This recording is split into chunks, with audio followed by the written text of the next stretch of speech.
بسم اللہ الرحمن الرحیم۔ ناظرین، پچھلے کچھ عرصے سے ہم خلافت عثمانیہ پہ بننے والے ترکش ڈرامے دیکھ رہے ہیں، جن میں ارطغرل غازی، قرلس عثمان، سلطان محمد فاتح اور محمد قطل امارہ جیسی سیریز شامل ہیں۔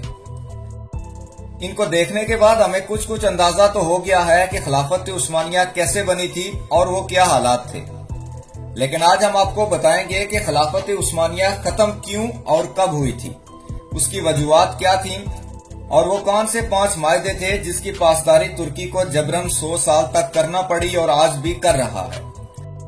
اور آخر میں آپ کو ایک واقعہ جو 10 جون 2020 کو بحیرہ روم میں پیش آیا، جس سے خلافت عثمانیہ کی یاد تازہ ہوگی اور جس واقعے سے پتہ چلتا ہے کہ ترکی معاہدہ ختم ہونے کے بعد کیا کرنے جا رہا ہے۔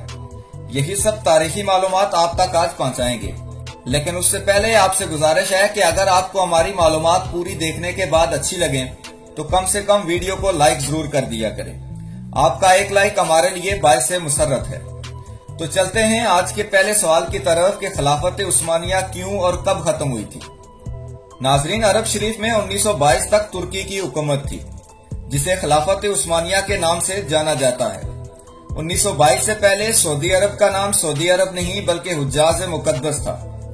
خلافت عثمانیہ دنیا کے 3 براعظموں پر 623 سال یعنی 1299 سے 1922 تک قائم رہی۔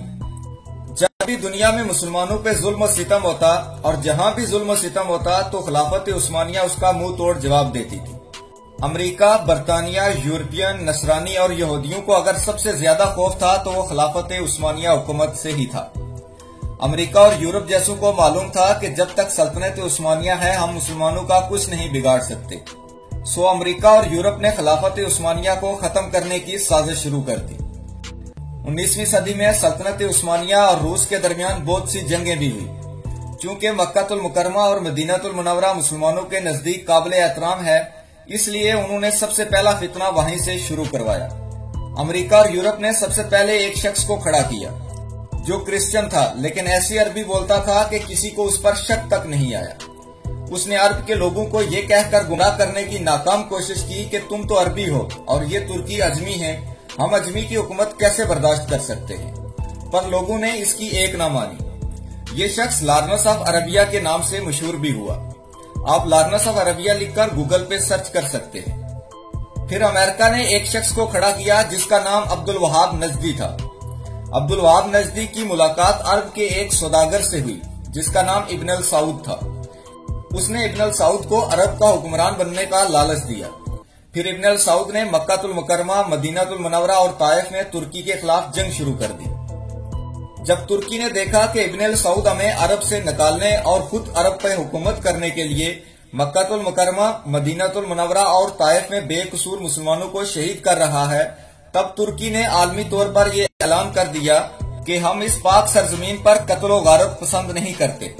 اس وجہ سے خلافت عثمانیہ کو ختم کیا جا رہا ہے، جس کی وجہ سے 40 نئے ممالک وجود میں آئے۔ پھر عرب کے مسلمانوں کا زوال شروع ہوا۔ حجاز مقدس کا نام 1400 سال کی تاریخ میں پہلی بار بدلا گیا۔ ابن السعود نے حجاز مقدس کا نام اپنے نام پر سعودی عرب رکھ لیا۔ نجد شہر میں ابن عبدالوہاب نجدی پیدا ہوا، جس سے انگریزوں نے ایک نئے مذہب کی بنیاد ڈلوائی، اور یہی شہر مسلمیہ کذاب کی جائے پیدائش بھی ہے۔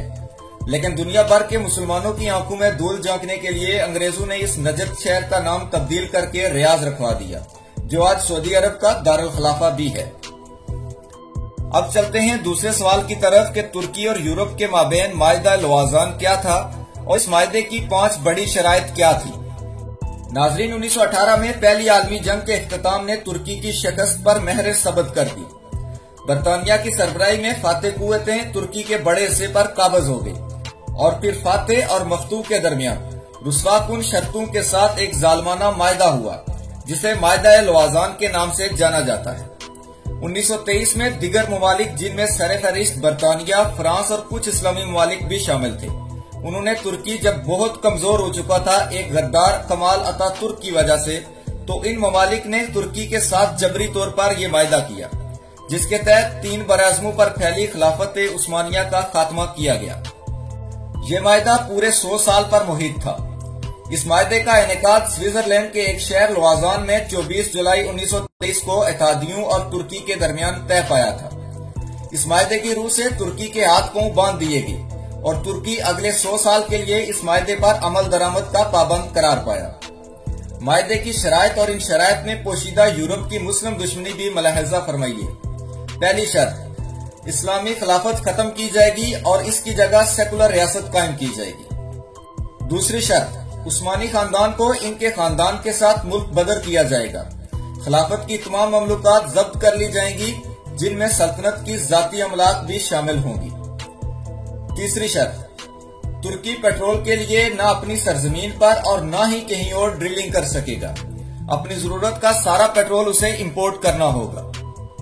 چوتھی شرط، باسفورس عالمی سمندر شمار ہوگا اور ترکی اور یہاں سے گزرنے والے کسی بھی بحری جہاز سے کسی قسم کا کوئی ٹیکس وصول نہیں کیا جائے گا۔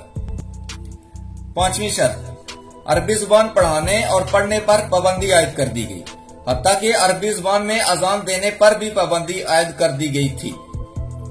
ناظرین، یہاں آپ پر واضح رہے کہ باسفورس کی سمندری گھاٹی بحر اسود، بحر مرمرہ اور بحر متوسط کا لنک ہے، اور اس کی اہمیت کا اندازہ اس بات سے لگا لیں کہ یہ عالمی تجارت میں ریڑھ کی ہڈی کی حیثیت والی نہر سوئز کی ہم پلہ قرار دی جاتی ہے۔ اس معاہدے کے ساتھ ہی مسلمانوں کی عظیم سلطنت خلافت عثمانیہ کی بساط لپیٹ دی گئی اور افریقہ، ایشیا اور یورپ تک پھیلی ہوئی عظیم سلطنت بندر بانٹ کا شکار ہو گئی۔ عراق، اردن اور فلسطین برطانیہ کے کنٹرول میں چلا گیا۔ شام، لبنان، الجزائر اور لیبیا فرانس کے قبضے میں چلا گیا۔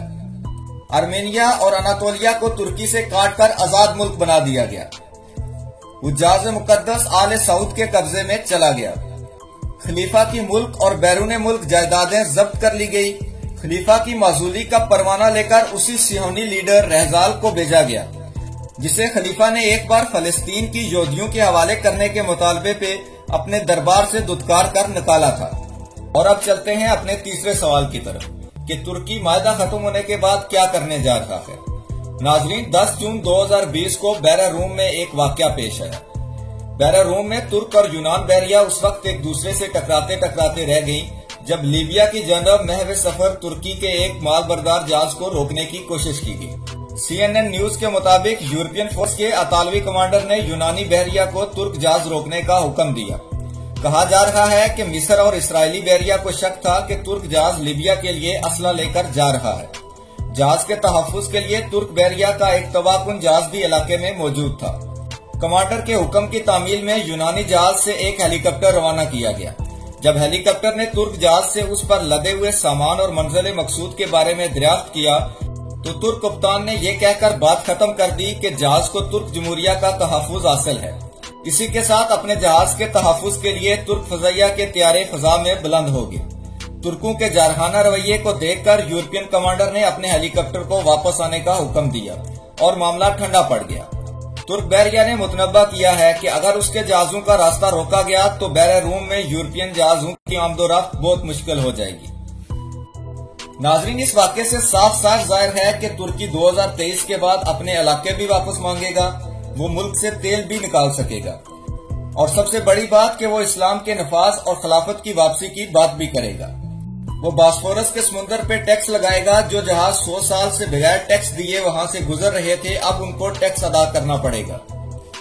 اس کے علاوہ ترکی ایک نہر بنانے کی تیاری کر رہا ہے جس کا نام ہے استنبول کینال۔ یہ نہر آئندہ آنے والے 5 سے 7 سال کے اندر نہر سوئز سے زیادہ اہمیت اختیار کر جائے گی۔ یاد رکھیے کہ نہر سوئز کو اس وقت دنیا کی تجارت میں ریڑھ کی ہڈی تصور کیا جاتا ہے۔ اس کے بعد آپ نے دیکھا ہوگا کہ ترکی جہاں بھی مسلمانوں پر ظلم ہوتا ہے سب سے پہلے میدان میں آتا ہے۔ غزہ میں بھی ایک امدادی جہاز ترکی کی طرف سے بھیجا گیا تھا جس پر اسرائیل کی طرف سے حملہ بھی کیا گیا تھا۔ برما، فلسطین، کشمیر، غرض یہ کہ جہاں بھی مسلمان موجود ہیں ترکی سب سے پہلے آواز بھی اٹھاتا ہے اور جہاں تک ممکن ہو سکے ان کی مدد بھی کرتا ہے۔ یہ سب باتیں اس طرف اشارہ کر رہی ہیں کہ ترکی مسلمانوں کے دلوں میں اپنی جگہ بنانا چاہتا ہے۔ ترکی کے واحد اسلامی ایٹمی طاقت پاکستان کے ساتھ بھی بہترین تعلقات ہیں۔ 2023 کے بعد ترکی کھل کے میدان میں آئے گا اور کھل کے کھیلے گا، جس پر امریکہ، یورپ، اسرائیل، بھارت سب کو تشویش ہے۔ ناظرین، اگر آپ کو ہماری معلومات اچھی لگی تو اس کو آگے بھی دوستوں کے ساتھ شیئر ضرور کیجیے۔ اگلی ویڈیو تک کے لیے اللہ حافظ.